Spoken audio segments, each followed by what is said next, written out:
ଜୀବନର ଶିକ୍ଷା। ଭଲ ପ୍ରଭାବ ମନ୍ଦ ଉପରେ ପଡ଼ିପାରେ ମାତ୍ର, କିନ୍ତୁ ମନ୍ଦର ପ୍ରଭାବରେ ଭଲ କେବେ ମନ୍ଦ ହୋଇଯାଏ ନାହିଁ। ରାଧେ। ଶ୍ରୀମଦ୍ ଭାଗବତ ଗୀତା କୁହେ, ମଦ ନିଶା ଆଉ ନାରୀ ମୋହ ବର୍ବାଦ ହେବାର ସବାରି। ଥରେ ଯିଏ ଏ ସବାରିରେ ବସେ, ସିଏ ଆଉ ଫେରିବାର ରାସ୍ତା ପାଏ ନାହିଁ। ରାଧେ। ସୁନ୍ଦର କଥାଟିଏ। ସବୁବେଳେ ପୁରୁଷ ହିଁ କହିଥାଏ, ଗୋଟେ ନାରୀକୁ ମୁଁ ତୁମକୁ ରାଣୀ କରି ରଖିବି, କିନ୍ତୁ ଜଣେ ନାରୀ କେବେ କୁହେ ନାହିଁ କି ମୁଁ ତୁମକୁ ରଜା କରି ବନେଇ ରଖିବି। ସେ କଥା କେବଳ ମା ହିଁ କହିପାରିବ। ମୁଁ ଠିକ୍ କହିଲି ନା? ରାଧେ।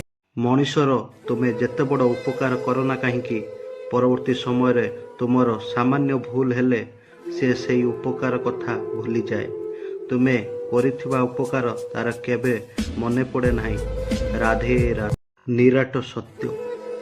ଅନେକ ଭଲ କର୍ମରେ ଗୋଟିଏ ପ୍ରଶଂସା ମିଳୁ କି ନ ମିଳୁ, କିନ୍ତୁ ଗୋଟିଏ ଭୁଲର ଅନେକ ନିନ୍ଦା ନିଶ୍ଚୟ ମିଳେ। ତେଣୁ ଜୀବନରେ ନିଜର ଭଲ କାମ କରି ଚାଲନ୍ତୁ। ଲୋକ କ'ଣ କହିବେ ତାହା ଭାବି ନୁହେଁ, ନିଜ ମନକୁ ଭଲ କାମରେ ଲଗାନ୍ତୁ। ରାଧେ ରାଧେ। ସବୁବେଳେ ନାରୀଟି ଏହି ଭୁଲ ଧାରଣାରେ ବଞ୍ଚିଥାଏ ଯେ ଏହି ଘର ମୋର, ଏ ଲୋକମାନେ ମୋର। ଯେତେବେଳେ କ୍ରୋଧରେ ସେହି ଲୋକମାନେ ସେହି ନାରୀକୁ ଏପରି ଅନୁଭବ କରାନ୍ତି ଯେ ନା ଏଇ ଘର ତୋର, ନା ଘରର ଲୋକମାନେ ତୋର, ତୁ ପର ଘରୁ ଆସି।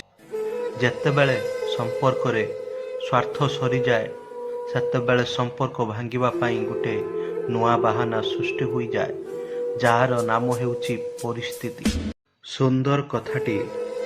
ଜୀବନରେ କେବେ ବି କାହାକୁ ବାରମ୍ବାର ସୁଧାରିବାକୁ ଚେଷ୍ଟା କରିବେନି। କାହିଁକି ନା ଯିଏ ତୁମକୁ ଚାହୁଁଥିବ ନା, ସିଏ ଥରକେ ତୁମକୁ ବୁଝିପାରିବ, ନହେଲେ 100 ଥର ବୁଝେଇଲେ ବି ତାକୁ କିଛି ଫରକ ପଡ଼ିବ ନାହିଁ।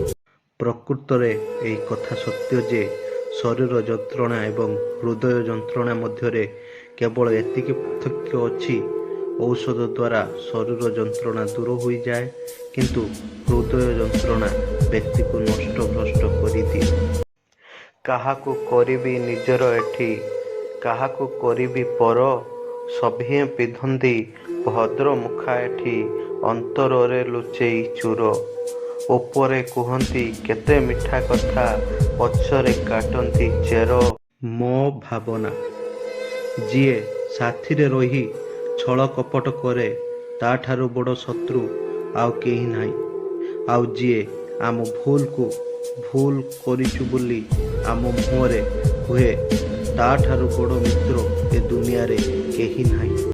ଶ୍ରୀକୃଷ୍ଣ କୁହନ୍ତି, ଯେଉଁ ପ୍ରେମ ପାଇଁ ତୁମେ ଦିନରାତି କାନ୍ଦୁଛ, ତାହା ତୁମେ ନିଶ୍ଚୟ ପାଇବ। କେବଳ ଥରେ ତୁମ ହୃଦୟରୁ ରାଧେ ରାଧେ ଲେଖ।